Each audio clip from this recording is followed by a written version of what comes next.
Bom dia, paz do Senhor. Meu nome é Rômulo Souza e este é mais um vídeo que eu trago aqui para o meu canal de uma série de estudos que eu trago toda semana chamada Apocalipse para Leigos. Uma série de estudos onde, capítulo a capítulo, nós vamos estudando as profecias escritas no livro das Revelações, o Apocalipse. Lembrando sempre, deixando claro que meu canal não é um canal religioso, não é um canal gospel. Eu falo de vários assuntos aqui no meu canal, mas nos sábados eu senti no coração de trazer um estudo, ter um conteúdo diferenciado, já que como cristão eu acredito que a vinda do nosso Senhor Jesus Cristo está próxima. E também eu sempre deixo claro também, para que não haja discussões desnecessárias, que existem várias vertentes escatológicas acerca do estudo do Apocalipse, várias vertentes, correntes, linhas de pensamentos, teorias. Por essa razão, às vezes, o que você já deve. Se você já estudou o Apocalipse e está vendo alguma coisa diferente que eu esteja falando, não é que uma das linhas estejam erradas, mas sim porque existem várias linhas de pensamento. Então, deixando isso claro, nós vamos para o estudo de hoje. Antes de mais nada, peço para você estar se inscrevendo no canal, deixando o seu gostei, o seu curtir, assim, apertando o sino de notificações. Se você achar que eu mereço, deixando seu comentário, ajudando aqui o meu pequeno e humilde canal se você achar que eu mereço.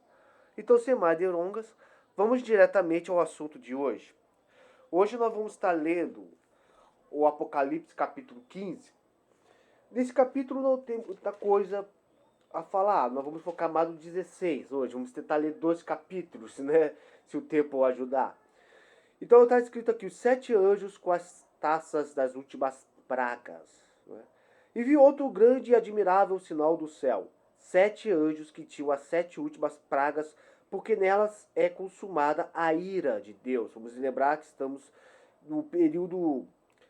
Da linha cronológica já está chegando da parte final da grande tribulação, não é? Onde Deus já está chegando ao auge, entendeu? Ao auge da sua ira contra a humanidade que por milênios o rejeitou.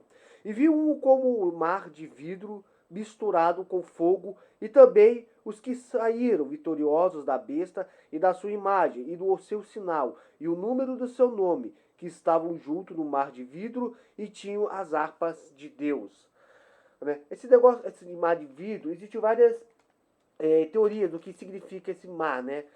Alguns dizem que é um simbolismo, que o mar de vidro, na verdade, é uma espécie de simbolismo acerca da grande multidão de salvos que vão estar diante de Deus, já que aqui fala daqueles que foram vitoriosos contra a besta, né? Ou seja, que não adoraram a besta, que não se prostraram, que não se renderam à sua marca. E olha que eu, no último vídeo, gastei um mês inteiro só para falar das duas bestas, do anticristo e do falso profeta. E cantavam o cântico de Moisés, servo de Deus, e o cântico do Cordeiro, dizendo: grandes e maravilhosas são as tuas obras, Senhor Deus Todo-Poderoso. Justo e verdadeiro são os teus caminhos, ó Rei dos santos. Quem te não temerá, ó Senhor, e não magnificará o teu nome, porque só tu és santo. Por isso todas as nações virão e se prostrarão diante de ti, porque os teus juízos são manifestos. Aqui nós estamos vendo um verdadeiro sinal de louvor e adoração ao nosso Deus. E depois disso, olheis e eis que o templo do tabernáculo do testemunho se abriu no céu. Ou seja, com certeza, se você já estudou o Antigo Testamento, você deve estar lembrado daquele tabernáculo do deserto que Moisés ordenou que construísse, né? Para falar a verdade, Moisés construiu aquele tanto o tabernáculo do deserto quanto o templo de Salomão, assim como seus utensílios, foram visões que Deus mostrou aos seus servos, não é? Moisés, Salomão e outros, porque na verdade, espiritualmente, é porque já existe esse tabernáculo do céu. Apenas Deus falou, deu um modelo, a planta do que está no céu fosse construído na terra. E quando a gente vê esse tabernáculo, né? Depois disso, olhei e eis que o templo e o tabernáculo do testemunho se abriu no céu. E os 7 anjos que tinham as 7 pragas saíram do templo, vestidos de linho puro e resplandecentes, e cingidos de cintos de ouro pelo peito. Você vê que são anjos que se assemelham aos antigos sacerdotes da tribo de Levi, pelas vestiduras que tinham.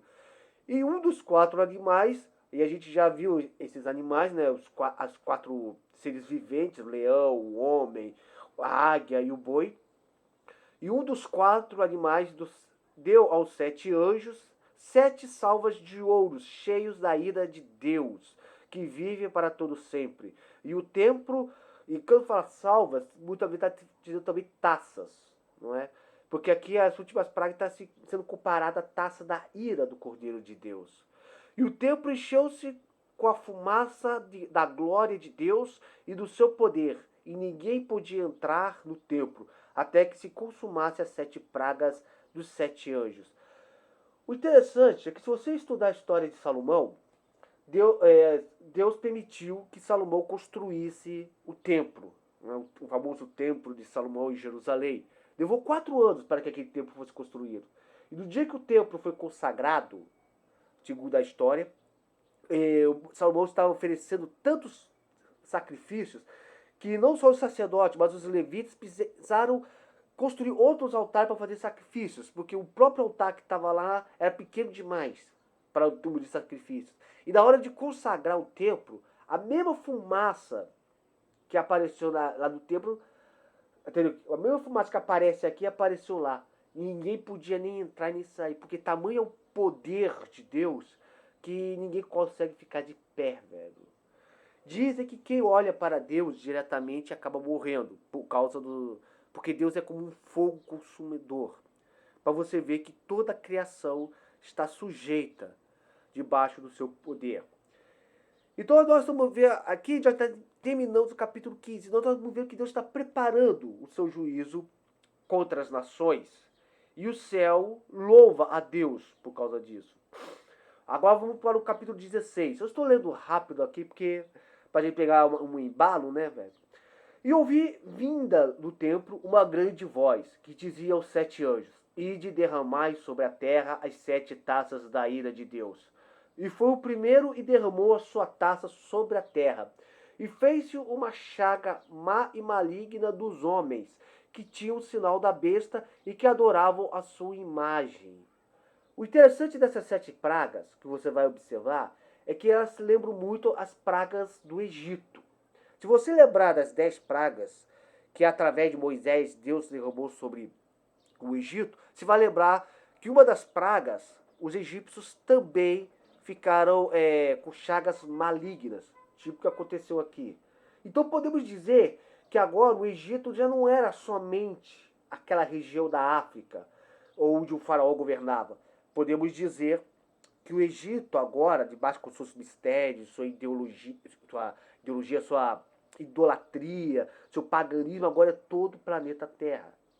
Todas essas nações são comparadas agora ao Egito, a Babilônia e a Sodoma. O segundo anjo derramou sua taça sobre o mar, que se tornou em sangue como de um morto, e morreu no mar toda a alma vivente. E o terceiro anjo derramou sua taça nos rios e nas fontes de águas, e se tornaram em sangue. Mais uma referência ao Egito. Lembrando que o rio Nilo também se transformou em sangue. E quando a gente pensa que hoje em dia sobre a questão da poluição, há de se notar que realmente hoje em dia as águas e os rios estão se tornando cada vez mais venenosos. Por exemplo, eu moro em Volta Redonda. Quando eu era criança, eu via muitos moleques indo para o Rio Paraíba, nadando no Rio Paraíba. Hoje já não é bem assim. Né? Embora ainda dê para pescar no Rio Paraíba, o Rio Paraíba, por causa que falta redonda, nós temos a Companhia Siderúrgica Nacional, o rio é tão poluído que é praticamente loucura você tentar se banhar nessas águas. A mesma coisa é o Rio Tietê em São Paulo e em outros lugares, não é? Falando dessa questão da poluição, é como se fosse questão do próprio sangue mesmo, né? A água se tornando venenosa. Ou seja, cientificamente não é difícil a gente imaginar isso. Né? Mas aqui nós estamos vendo que Deus está transformando água em sangue. E muitos vão morrer por causa da falta de água. Né? E ouvi o anjo das águas que dizia: Justo és tu, ó Senhor, que és e que eras, e é santo és, porque julgaste essas coisas. Visto como derramaram o sangue dos santos e dos profetas, também tu lhe deste sangue a beber, porque disso são merecedores. E ouvi outro do altar que dizia: na verdade, ó Senhor Deus Todo-Poderoso, verdadeiros e justos são os teus juízos. Uma coisa que a Bíblia nos ensina é que Deus, do Senhor, é a vingança.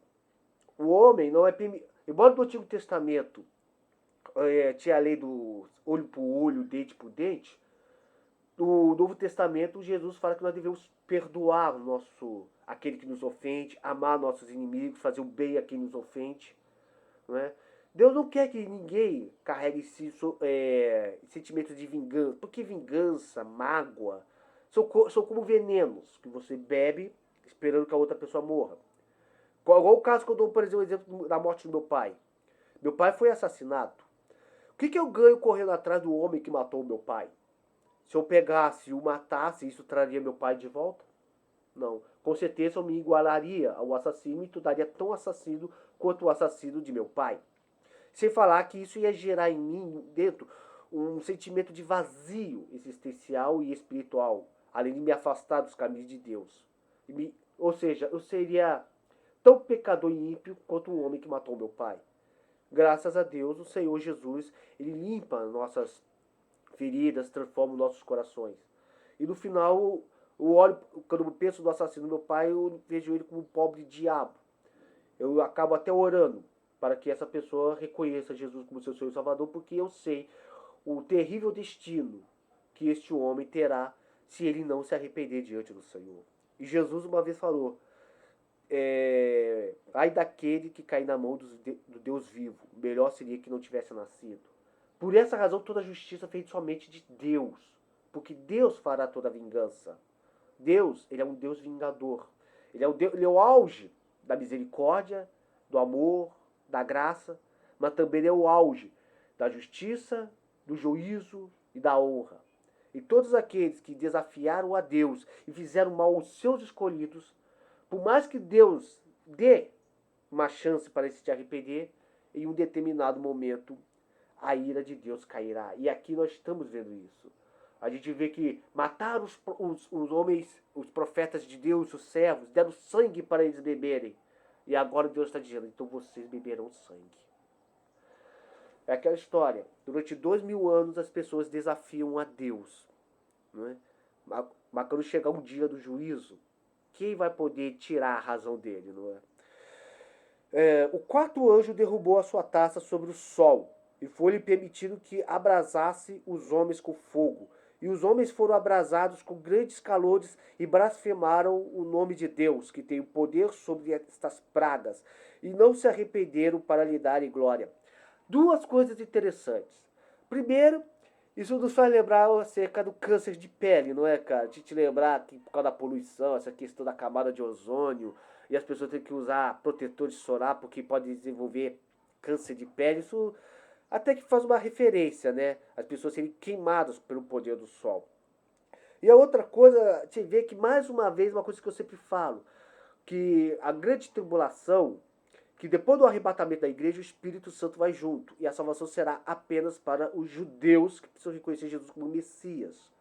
Aqui é mais um sinal que o Espírito Santo não está mais na terra para poder levar os gentios ao arrependimento. Porque aqui diz: os homens foram abrasados com grandes calores e blasfemaram o nome de Deus que tem poder sobre estas pragas e não se arrependeram para lhe dar glória. A gente vê hoje em dia que às vezes, quando acontece alguma coisa com uma pessoa, a pessoa já... Meu Deus! E aqui não, as pessoas sabem que é Deus que está derramando as pragas. E elas nem para dar glória. Mas e não é a primeira vez aqui. Acho que tem umas 4 vezes no Apocalipse, no livro do Apocalipse, onde as pessoas reconhecem que Deus é o Senhor que tem autoridade sobre as pragas.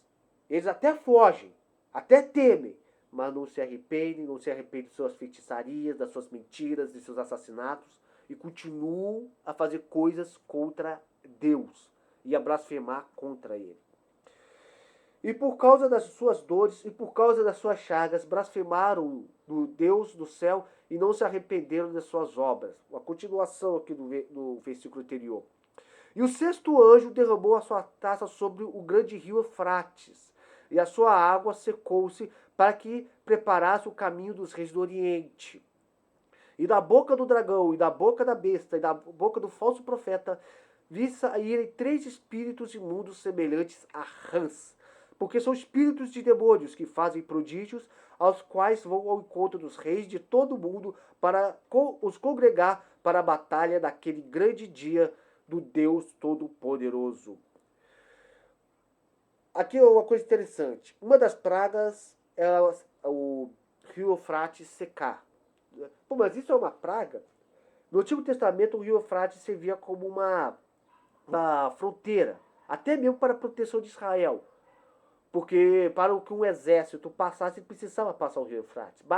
Basta lembrar daquela passagem de Israel, liderados por Josué, onde Deus precisou abrir o rio Jordão para o povo de Israel passar. Porque ao longo da história antiga, sempre que um exército precisava invadir outra nação e encontrava um rio, eles tinham dificuldade para atravessá-lo. Hoje em dia isso não é muita dificuldade para os exércitos modernos, já que os exércitos modernos hoje constam com dispõem de várias tecnologias de construção de pontes instantâneas, helicópteros, né, carros anfíbios. O próprio exército brasileiro dispõe de vários blindados, não é? Que são carros anfíbios que andam tanto na terra quanto no mar. Então, hoje em dia, o rio Eufrates secar para um exército passar é uma coisa que a gente pensa, pô, mesmo que não secasse, um exército moderno pode passá-lo. Mas aqui a secura do rio, né, a seca deste rio, está como um sinal do Armagedon. Porque aqui fala que na boca do dragão, da boca da besta e da boca do falso profeta, ou seja, a trindade satânica, que nós falamos sobre essa trindade, viram sair 3 espíritos muito semelhantes às rãs. Por que rã? Rã, no mundo antigo, também era visto como um sinal maligno, não é? Divindades. No próprio Egito, por exemplo, existia uma deusa com cabeça de rã. Agora me fugiu o nome dessa divindade. Mas ela estava muito ligada ao rio Nilo. Não é? Mas aqui, nesse caso aqui, fala que são espíritos de demônios que fazem prodígios, a qual vão ao encontro dos reis das nações, dos reis dos mundos. Vamos lembrar que nesse período o anticristo estará reinando sobre as nações num governo único, e cada região do mundo vai estar debaixo de um governador, que vai estar sujeito ao anticristo. E ele vai juntar essas pessoas para a batalha do Armagedon, que é a guerra, que é a mãe de todas as guerras. Não é? E eis que veio como ladrão, bem-aventurados aquele que vigia. E olha que Jesus já falou acerca daquela parábola do ladrão, não é? Que fala da pessoa que esteja vigilante para que nenhum ladrão venha à noite e roube todos os seus bens. Não é? Eis que veio como ladrão. Bem-aventurado aquele que vigia e guarda suas vestes para que não ande nu e não seja e que não vejam suas vergonhas. E os que congregam no lugar que em hebreu é chamado de Armagedon. Né? Ou seja, muito se especula acerca dessa batalha, dessa guerra, que vai ser a mãe de todas as guerras. Alguns dizem que a batalha de Armagedon será apenas uma batalha espiritual entre os anjos e os demônios. Outra corrente fala que vai ser uma guerra literal, onde vai ser o povo de Israel contra as nações lideradas pelo anticristo. Eu, particularmente, eu penso que são as duas coisas. Que ao mesmo tempo em que o Israel estará lutando contra os exércitos do anticristo, do céu haverá uma batalha espiritual entre os anjos de Deus, entre os 7 arcanjos que defendem a nação de Israel. E eu acho que eu falei desses anjos. Eu acho que eu falei desses anjos em outro vídeo. Entre os anjos que defendem a nação de Israel e os demônios liderados por Satanás. E o interessante é que nessa batalha, segundo a vertente que eu estudei, Israel estará perdendo a batalha até o momento que eles clamarão Baruch Rabá Bashim Adonai. Bendito que vem em nome do Senhor. E isso eu vou falar em outro vídeo.